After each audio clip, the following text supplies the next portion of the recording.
Hey everyone, welcome back to my channel. My name is Marla and I'm a registered holistic nutritionist, and today I'm going to be talking all about food combining. I've been getting a lot of requests for this video, so we're going to just jump on in.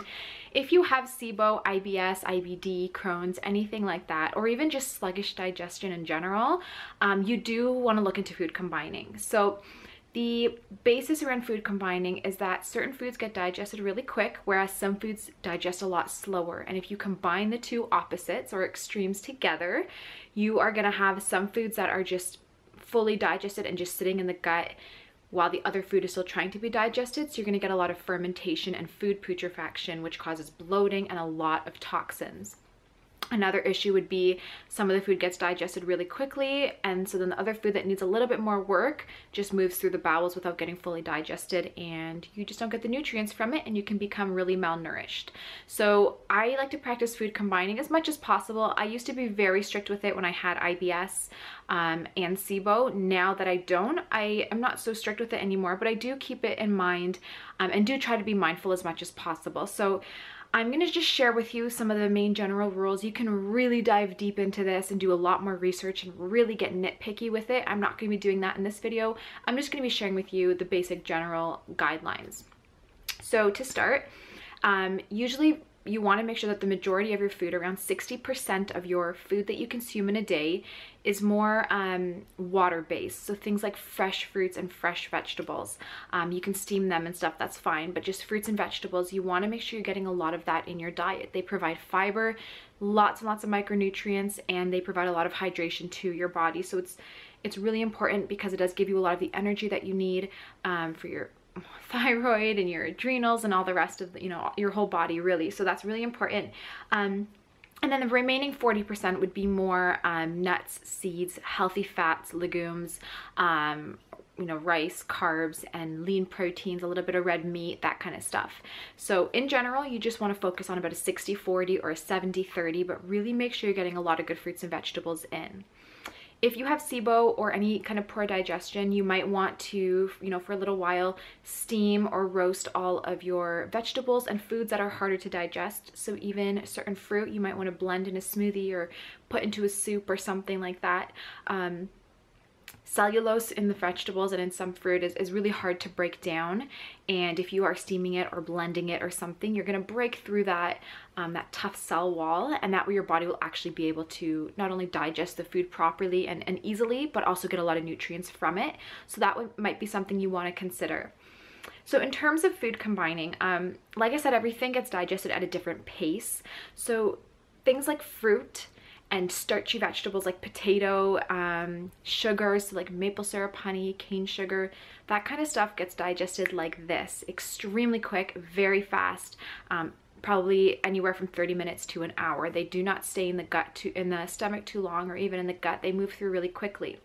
So if you're eating those kind of foods, you want to kind of eat those foods alone if you want proper digestion technically. So if you are like diabetic, I do recommend never eating fruit or starchy vegetables and fruit alone, because they just do digest really quick and they can spike your blood sugar. So you would want to eat it with some fiber and things to slow it down, slow digestion down. But overall, in just general food combining rules, you want to do fruit and that kind of stuff more alone, so that they're not gonna, stall the rest of the food that you're eating.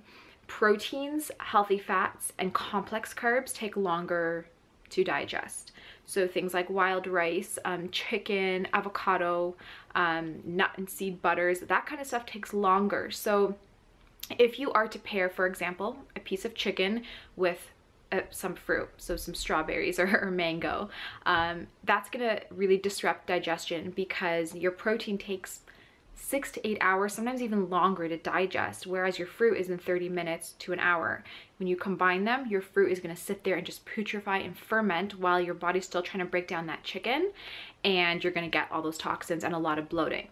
So there are definitely ifs, ands, and buts to this rule, to food combining in general. Like I said, if you're diabetic, you do want to consume like fats and things like that with your fruit to slow down digestion. So there's definitely a lot of, rules, but in general, that's what you want to do. You do want to avoid fruit with your protein and that kind of stuff. So rule number one, in terms of excellent combining, you want to combine something high starch with something that is like non-starchy. So for example, You could combine a sweet potato with a salad, something like that. So salad or anything green and leafy are very easy to digest, so they are considered non-starchy.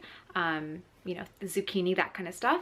And then a sweet potato takes longer to digest, so they would be a good combining, a good way to combine your food, if that makes sense. High protein and non-starch would be a really good thing to combine as well. So if you are to do a piece of chicken, then you could combine that with a salad, or some, you know, steamed Brussels sprouts or some artichoke, something like that. So you have the fiber, then you have the protein that slows down digestion. They work well together and they digest around the same pace. So that would be really good as well. And then in terms of healthy fats or oils like avocado and coconut, anything like that, you could combine those with any type of fruit or vegetable really, but mostly vegetables. So for example, if you were to make a salad, you could put lots of olive oil on it, so lots of those healthy fats. Your digestion's going to be great. So those are usually the main things. So you either combine a high starch and a non-starch, or a protein and a non-starch, and then healthy oil and some type of vegetable. Those are usually, or fats and vegetables. Those are usually like the three types of food groups you want to do. And then, like I said, fruit, sugary stuff, all that should be just on its own, you know, without anything else, so that it has, you know, optimal digestion, unless you're diabetic. Good combining would be also combining sweet potatoes with something fatty like almond butter. So if you like sweet potatoes, you want to fill it with almond butter, that's good, because that you have the sweet potato, which it's a high starch, but it's also a little bit complex. And then you have your almond butter, which is also takes a while to digest. You put them together, you have good digestion. So if you are to eat any fruit, so I just have my notes here. So if you are to eat any fruit, you would want them to eat them on an empty stomach, 30 minutes before other foods, or 3 hours after another food. So I see a lot of people, myself included, who will have a meal, and they'll have usually protein in the meal, so chicken or something.